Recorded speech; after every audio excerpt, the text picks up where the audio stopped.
उच्च प्राथमिक शाळा दहेगाव, तालुका लाखांदूर, जिल्हा भंडारा, इयत्ता 3री येथे शिकत आहे. मी आज तुम्हाला एक सुंदर गोष्ट सांगणार आहे. गोष्टीचे नाव 4 बैल, 1 वाघ. एक शेतकरी होता. त्याच्याकडे 4 बैल होते. 4ही बैल चांगले धष्टपुष्ट होते. ते रोज रानात जायचे, मनासारखं खायचे आणि घरी यायचे. असेच दिवस गेले. एके दिवशी त्या जंगलात वाघोबा आले. वाघोबांनी त्या 4ही बैलांना बघितले. त्यांना बघून तर वाघाच्या तोंडाला पाणीच सुटले. त्याने विचार केला, आपण या 4 बैलांपैकी एका तरी बैलाची शिकार करूया.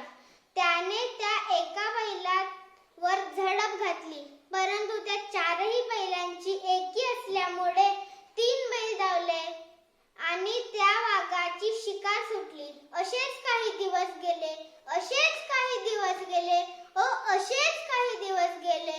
एके दिवशी त्या 4ही बैलांचं भांडण झालं. इतकं मोठं भांडण झालं की त्यांची मैत्रीच संपली. ते एकमेकाकडे शत्रूसारखे बघायला लागले. रोजप्रमाणे ते रानात चरायला आले. 4ही बैल 4 बाजूला गेले, कारण त्यांचं खूप मोठं भांडण झालं होतं. वाघोबांनी तर 4 बैल 4 बाजूला गेल्यावर तर त्यांना मज्जा झाली.